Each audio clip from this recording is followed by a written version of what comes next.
Welcome, everyone. Welcome to Coleman Report Live. Thank you all for joining us. John Riosti, Lance Sexton, Thomas Kinsey, Ami Kassar will introduce them. I wanted to start off, though, with John. He's a reporter for the American Banker and did a great article last week on SBA's budget. John, bring us up to date. Thanks, Bob.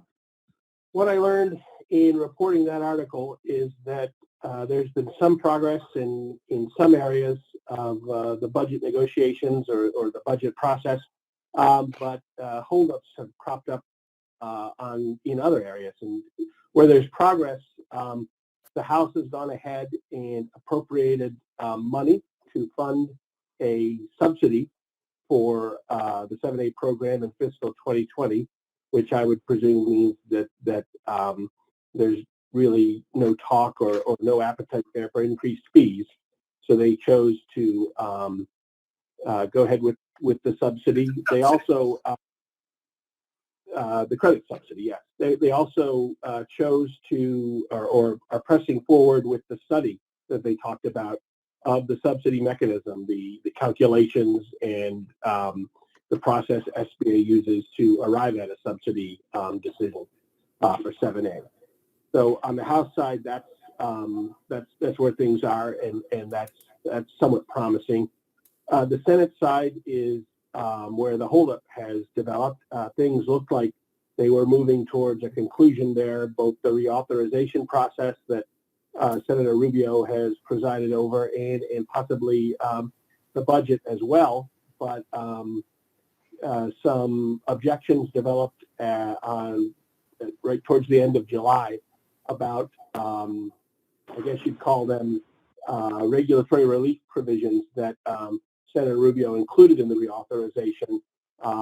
And, sort of the big plan there was to strengthen the Office of Advocacy, make it an independent agency, and sort of give it the power to really question whether agencies had done rigorous enough analysis of regulations that they wanted to put forward in their analysis of the impact on small businesses. And there were some other proposals in there as well designed to give small business owners, the actual small business entrepreneurs, a bigger say in the regulatory process. And that has raised the concerns among Democrats who fear that it might be giving business too big a say in the regulatory development, regulatory consideration. So there's an impasse there, and my talk to people on the committee is, what I learned from talking to them is that Senator Rubio would like to settle that first before he turns to the budget. I guess that's doable. One thing they could do is decide to separate the two issues, go forward with reauthorization and sort of hammer out some sort of consensus or compromise on regulatory relief, and then move forward with the budget. The only issue, the real what's the bottom line? How will it be resolved, and when will it be resolved? It will probably be resolved at the last minute, because the big problem is timing. It's that the Senate is in recess now. They'll be in recess for the rest of the month, and they won't return until the first week of September. So they'll have 3-4 weeks tops to settle this. Are you optimistic? I mean, they're not going to hang out 7A after October 1? I don't think they will, because they went through the whole reauthorization process, and they know how important it is. But it will, I guess perhaps one could say it's just going to be uncomfortably close to the deadline when all this gets settled, if it gets settled. Yeah, I think that. Hey, tell us about this cute chart that you put together. The chart in the article. The story. Yeah. We used that. We just went back. We wanted to since a lot of the whole concern about the budget was the subsidy. We wanted to get a sense of how much, I guess, how close, under the current calculations, SBA has been at reaching a subsidy calculation or how good its subsidy calculation has been, and what we learned, and I think others have focused on this as well, is that SBA right now 7A returns a lot of money to the Treasury. The fees that they're generating right now are significantly more than they need to pay for their credit costs. Absolutely. So and that can obviously that creates a little bit of skepticism, and I guess that ties back to the report that they want done by GAO. Is what exactly is SBA doing to arrive at these calculations, and how did it? SBA and GAO. Yeah, so that'll be interesting. Great. Yeah, that'll be very interesting. You had one more topic you want to talk about very quickly. I know we have some people on the call who are interested in SBICs. You dropped a story today on that. Yes. This is sort of a little bit of the 180-degree different than the budget. The budget has been sort of held up by the Senate on a partisan issue, a real issue developed, around regulatory relief, and the sides have different views and takes on that, and that's what they'll be discussing. But in this, there's really no partisan issue. Both in the recent June 26th Senate hearing, parties, members on both sides were very critical of the assistant administrator and his management of the program over the last 2 years, particularly this year, when both funding provided to SBICs and licensing of new SBICs are way down, significantly down, well into the double digits. And the people connected to the industry, they're talking about mismanagement. They use that term a lot. And so, I was able to talk to him yesterday, and by him I mean Assistant Administrator Joseph Shepard, and he said that they have been putting a lot of time and effort in developing a new subsidy model there, also into developing a new technology platform which will manage sort of the operational process of SBICs going forward. He'll start rolling that out next year, and he says that will hopefully go a long way towards solving some of the performance issues they're having now in terms of issuing licenses, approving business plans. It is a great program, and it's very useful in getting capital Main Street. Hey, John, I really appreciate the updates, and let's have you on end of September as we get closer to resolving this. Okay. I hope there'll be more good news then. Thanks, John. Appreciate it. You're welcome to stay on also. How many USDA B&I loans do you plan on adding to your portfolio this year?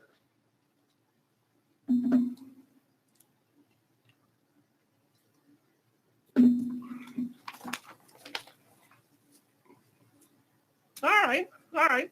Actually, we probably should have also done none, but that's okay. And I want to bring in Thomas Kimsey. Thomas is president of Thomas USAF and a good friend of ours. He's out of Atlanta. Thomas, there's two things I want to talk to you about. First of all, you are going to be joining us in a Coleman webinar on September 10th. Tell us a little bit about that. Sure, Bob. Excited about that in September, so we can talk more about the USDA B&I Guaranteed Loan Program as well as the CF Guaranteed Loan Program. Both those programs provide access to capital to rural America, and as we've talked about a lot with you, that's what we're here to do. How do we help rural America? How do we get access to capital to rural America? And how do we help? And both the USDA programs do a great deal of that, and we're excited to be on September 10th and talk about it. Great. And once a year, well, more than once a year, but every year in Washington, D.C., you host an event where we get all the buy-in from the USDA people. It's a very strong event. Tell us a little bit about what's going to happen this year. Sure. The National Rural Lenders Roundtable on December 11th will host their annual roundtable there in D.C. We'll have it at the Cosmos Club, just as we've had in years past, have all the key national office USDA personnel there, the administrators, and it gives our members and anyone, everyone's invited to come to DC and hear what's going on at the national level. How's funding going? We can talk about the 1RD, which we've been working a lot with to reorganize the funds. And I'm a huge fan of this program. It's a great program for getting and let me capital. correct that. We're actually going to have it December 4th. Just found out the 10th is not available, so December 4th, mark your calendar. Okay, very good. Thomas, thanks a lot, and we'll be talking to you in September as well, so thank you for that. Thanks, Bob. Look forward to it. Poll question, what percentage of business acquisition loans financing on standby as part of their equity injection? Ami Kassar is CEO, founder of Multifunding. I've known Ami for a number of years, and you've changed your business model a little bit. Ami, tell us what you do these days. Really, we are predominantly an SBA shop. About 65 to 70% of the loans that we do are an SBA shop. And we work aggressively to stop or use the online loans very, very rarely and very occasionally.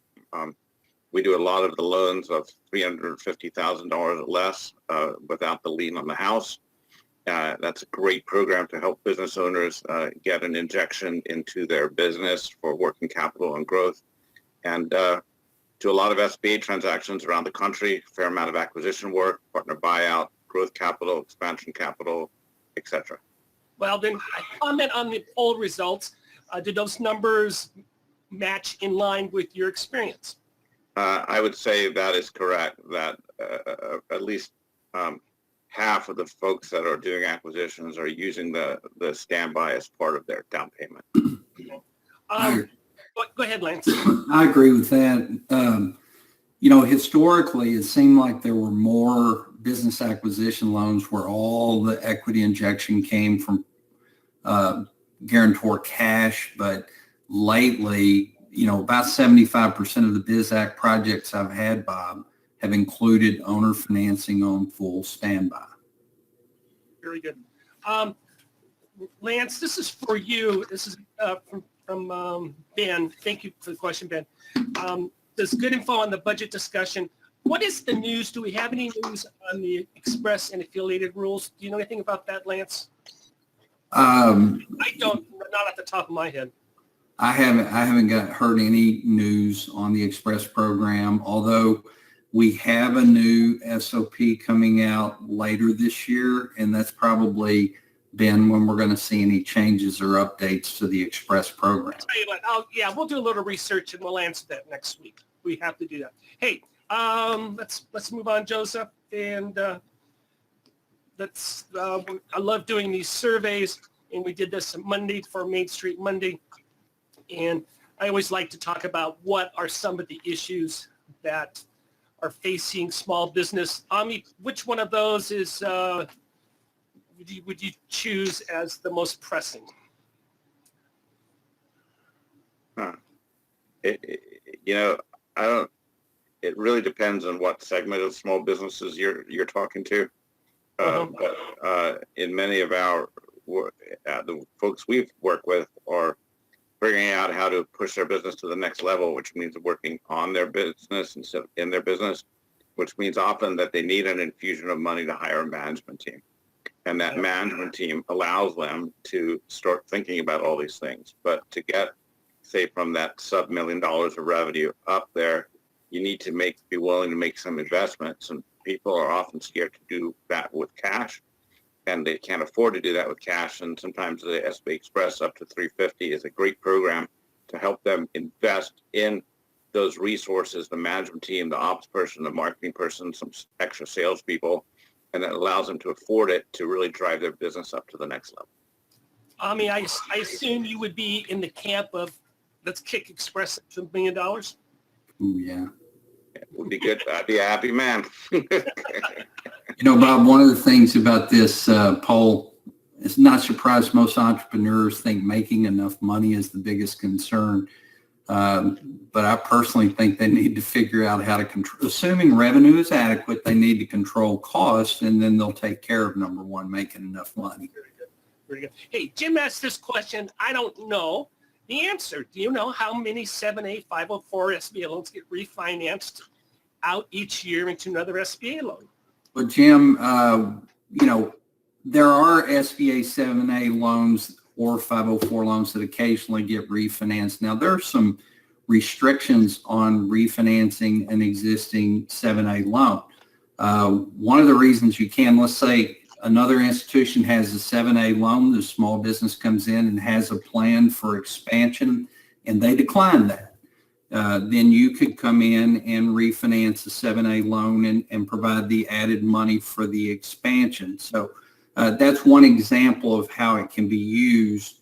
Another, he was asking about, or he didn't ask, but also on certain occasions you can refinance a 7A loan that's in place that's same institution debt, but that's only when you've got a 7A loan that's been sold in the secondary market, that it needs modified, and the investor has denied that. In some circumstances, you can do that.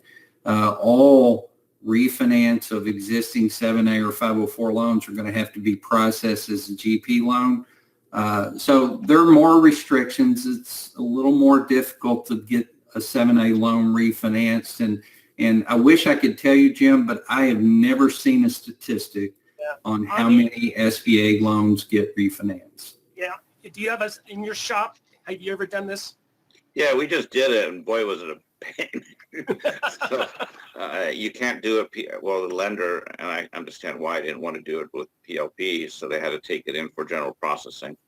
And we got it done, but man, was that one of the most painful loans I've ever done. It was worth it for the borrower because basically the bank that they had the SBA paper with didn't even want to, they stopped issuing them, they didn't want to hold the paper anymore.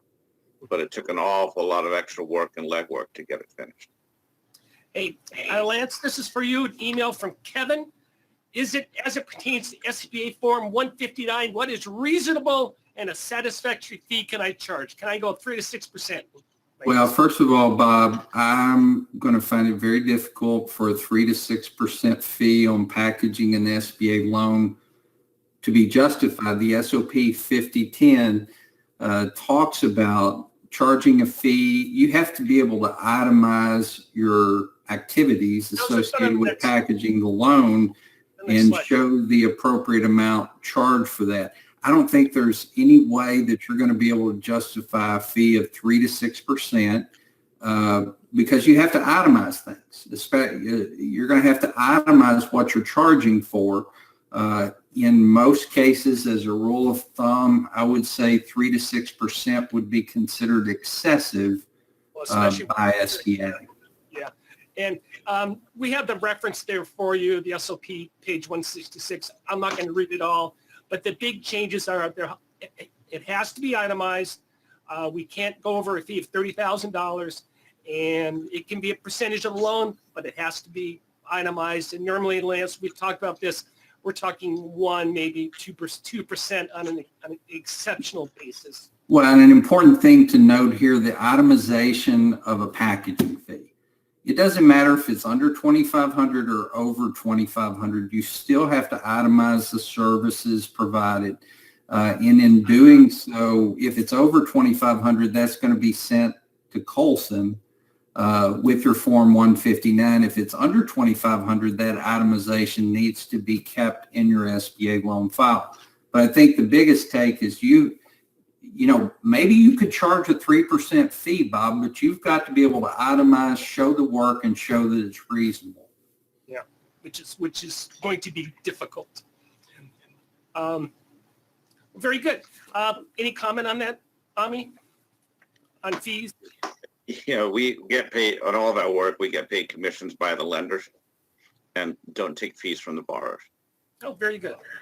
And so, again, that whole double dipping business is a whole other issue, and I really think it needs to be cleaned up and organized. You should not be able to take the fee from both sides, in my opinion. Yeah, they're cracking down on that quite a bit. Hey, these are some of our upcoming webinars. And these are the professional events. America East is going to be starting next week, and Nashville end of the week and end of the month. And NADCO is going to Nashville. So that's what we got. Upcoming webinars. Go to the next slide. There we go. Lance is going to be doing his 60 days delinquent webinar, which is always very popular. I'm going to end of the month. I'm going to be doing calculating SBA global cash flow. Lance is coming up with the 5 critical C's of SBA lending, and we talked about the USDA event and BNI and CNF lending at that. And that's it. I'll hold a couple of these questions over. I'll get answers to you. There's one on a federal comment, and we'll find out what's going on with the affiliates. And thank you very much. Ami, good to see you again. Lance, thank you. My pleasure, guys. Thank you so much. Take care now. Have a great weekend. Thanks. Bye-bye.